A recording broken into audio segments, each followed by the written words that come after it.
Hey, come here. I got a secret for you. There is no better feeling than when you find out you can actually afford more bike than you previously thought. A good deal in this economy? No way. Well, you better believe it, because today we're talking about top 7 secret budget motorcycles you never knew you could afford. Stop wasting your time with these overpriced new models on the showroom floor that cost more than ever, where instead, with a little bit of patience and a little bit of know-how, you can skip all that crap, all those listings of clapped out Gixxers and ratty Vulcans, and end up with a bike less than 10 years old in good condition and cost like $6,000 or less. So let's talk about some of these sweet-ass bikes you can buy without jumping into a tub and slicing out your kidney. Let's get into it. If you ever wanted to experience the esteemed lifestyle of a Triumph owner, but thought that the premium price tag was going to be a deal breaker, you would be wrong, because Triumph's 900cc models, including the Bonneville T100, the Speed Twin 900, and also referred to as the Street Twin in some earlier model years, and the Scrambler 900, are one of the seemingly best kept secrets in the used market. These bikes all use Triumph's liquid-cooled 900cc parallel twin, and it's a really nice engine. This torquey motor pushes out about 65 ponies and 59 foot-pounds of torque and delivers it low in the rev range, right where you want to enjoy it on a bike of this style. Come on, you're not going to be pinging this thing off the limiter. Have some mechanical sympathy for the thing, okay? It's perfect for street riding, commuting, or just looking cool with a scarf and a 3/4 helmet parked outside the coffee shop. The T100 is the quintessential classic retro bike. It's an homage to Triumph's flagship British twins from the 60s. The Speed Twin 900 is more of the modern one. It's kind of more sporty in its performance.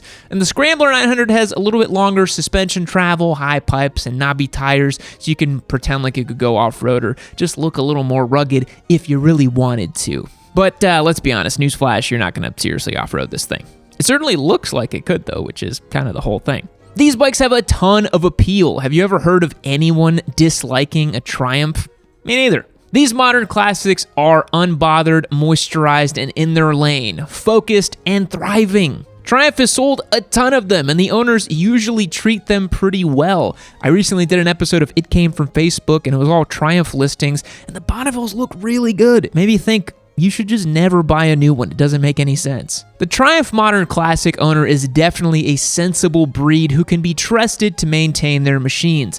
But despite the amount of pristine used models floating around, you can still find a very well-kept motorcycle for like $5,000 or $6,000. The good years are kind of anything 2017 and up when Triumph updated this engine with liquid cooling. It retains the classic feel while being modern and simple to maintain, and it might be suspicious that they're so cheap now, but it's probably just supply and demand. Triumph made a lot of these motorcycles, but they just don't hold the same value as their larger displacement counterparts. For a long time, they were seen as Triumph's beginner models. I mean, pre-2021, Triumph didn't have anything like the Trident 660, and they certainly didn't have anything like the 400s they have nowadays. But with their decent power and premium feel, they definitely appeal to much more than just beginners. If you just want a stylish, classic, cool-looking motorcycle with tons of aftermarket support, the 900cc Triumphs are a safe bet and are one of my favorite picks. To keep you all on your toes, we're going to swing back the complete other way. I feel like Kawasaki's Z bikes are the exact polar opposite of a Triumph Modern Classic, but that's just how we do things here at Yami Noob. You can never let them know your next move. Z900 owners always sing praises of their bike's value, but the real sleeper hit, hidden away among the ranks of Kawasaki's now defunct models, is the Z1000.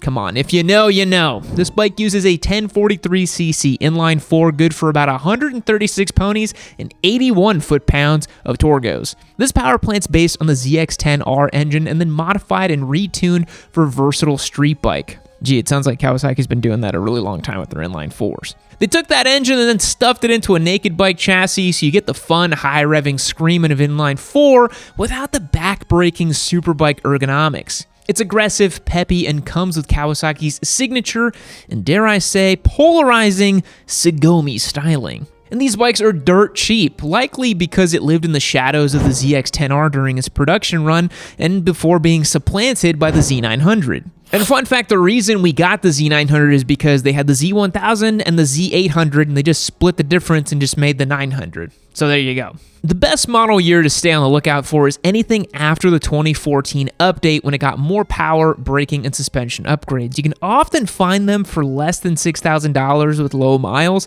It's everything you want out of a large displacement naked bike. You get usable power, inline-4 soundtrack, and comfortable ergos. As long as you can contend with the stigma of being a Kawi owner, you're going to be fine. And the Z900 is still around, so no one talks about the Z1000, which means they're just selling for cheap.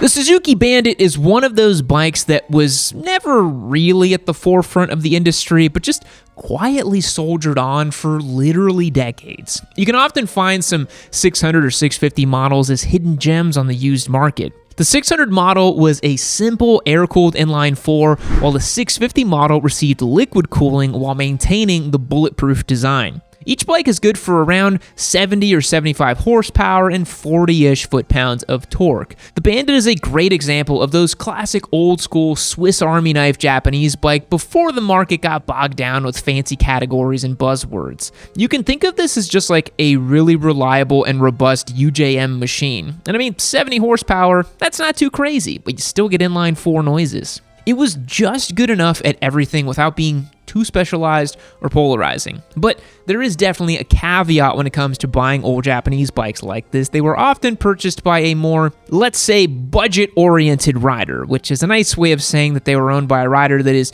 too cheap to take care of their bikes. So definitely keep your head on a swivel if you check one of these out in your local area. You're probably going to see some signs of neglect. Look out for things that you are commonly going to see on these and get a good read on the owner, because I've seen many Bandits that were clearly ridden hard and put away wet. With all that being said, a clean one that's been properly maintained is bulletproof. They're kind of in the same vein as the SV650, being comfortable, cheap, and versatile. After 2007, the Bandit got liquid cooling, fuel injection, and updated styling, and today, these bikes can still be purchased for between $3,000 and $4,000. Now, look, they were never, like, really sexy motorcycles, but they don't have the fast boy street cred of a Gixxer 600, but they're versatile, sensible, and fun for a rider on a budget.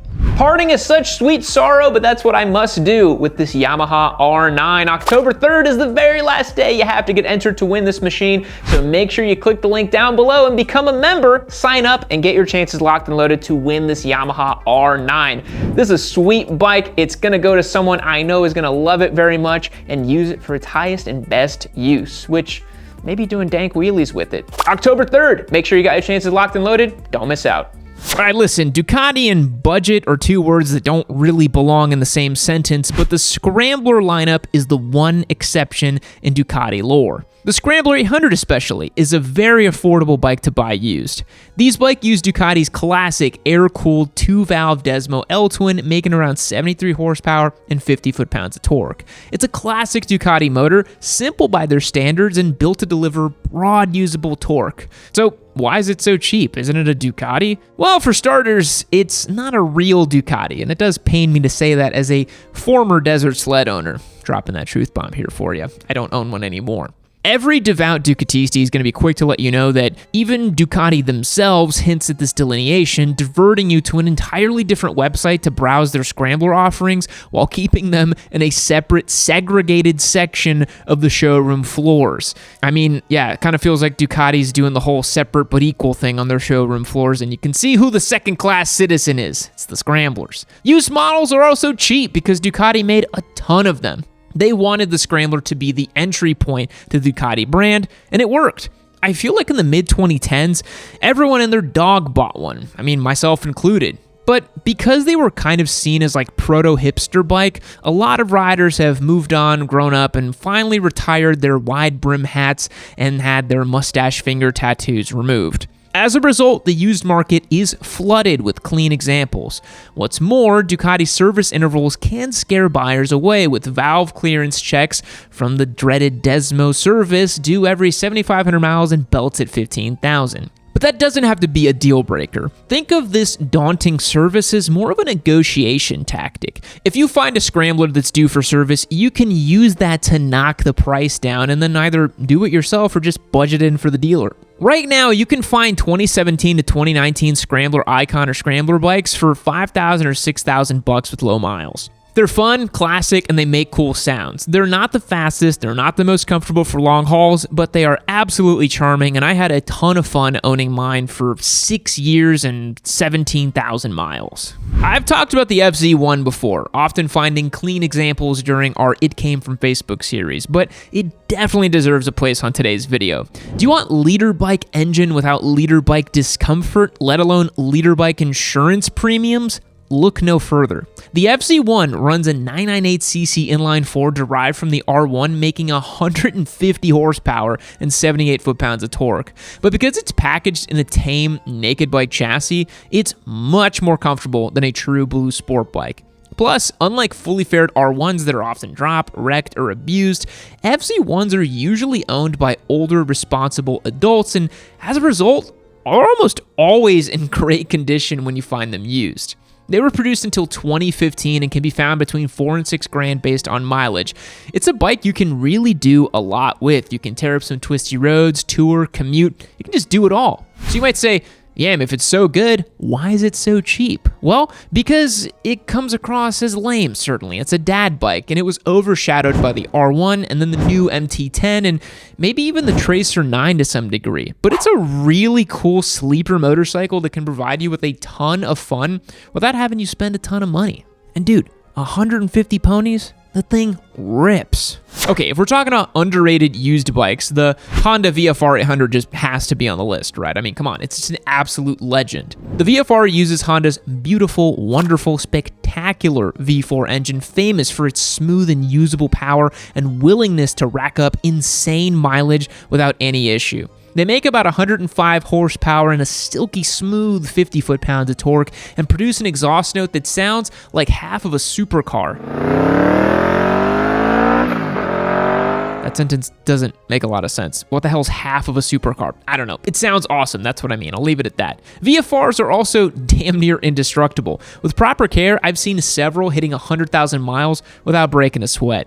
Honda over-engineered the hell out of these bikes, and as a result, we still get to enjoy them for years and years after they were discontinued. Honda sold so many of them that prices stay low on the used market. They're not what you'd consider to be rare by any means, but they're still beloved. Honda was ahead of the curve with this machine, predating the comfortable 100-ish horsepower sub-1000cc middleweight sport bikes we know today, except it has a V4, which is really cool, though the young street squid cannot comprehend the prowess of the VFR. They want R6s for $13,000 or ZX6s, not some weird Honda sport touring bike, but go ahead, let them sleep on it, because then you can save money and join all the other fellow big-brained VFR owners. All right, finally, let's talk about another hidden gem, another classic, the Moto Guzzi V7. The V7 runs a 744cc air-cooled transverse V-twin. That means the thing is kind of sticking like this in a V going down the road, making about 52 horsepower and 44 foot-pounds of torque. And on paper, that doesn't sound that impressive, but the way it delivers the power is unique. It's got character for days. Look at that engine. I mean, it's all twisted sideways in the chassis. If you wanted a Bonneville or a Sportster, you should definitely check out a Guzzi. It's going to be right up your alley. You get classic old world charm, a one-of-a-kind motor, and a unique presence that's pretty hard to match. There's a lot that makes the V7 special. There's the transverse V-twin engine shaking the bike at idle, the shaft drive results in minimal maintenance, and the styling isn't just modern retro, it's just kind of retro. Moto Guzzi just doesn't have the same brand cloud of Ducati or Triumph, so while new V7s are pretty affordable at $9,000, used bike prices seem to drop like a rock. You can find low mileage examples for these for like $4,500, maybe up to about $55,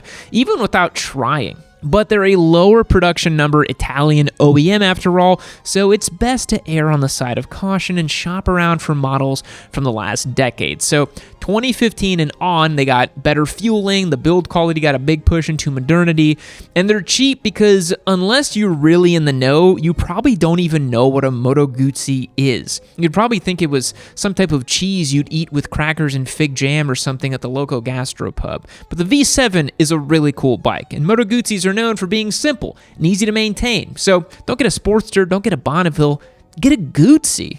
I mean, come on. So there you have it, 7 secret budget bikes that give you plenty of motorcycle for your money. And hey, some of these bikes give you some street cred too. These machines are hiding in plain sight. Don't complain about overpriced motorcycles. Come on, everyone's chasing the R6s or shopping for the cheapest SV650s left on earth. These bikes are just begging to get picked up. Think outside the box. Don't buy new. Adopt a motorcycle today. Be different. Come on. But that's going to do it for today, boys. Thanks for watching the video all the way to the end. I always appreciate it very much. I will catch you in the next one.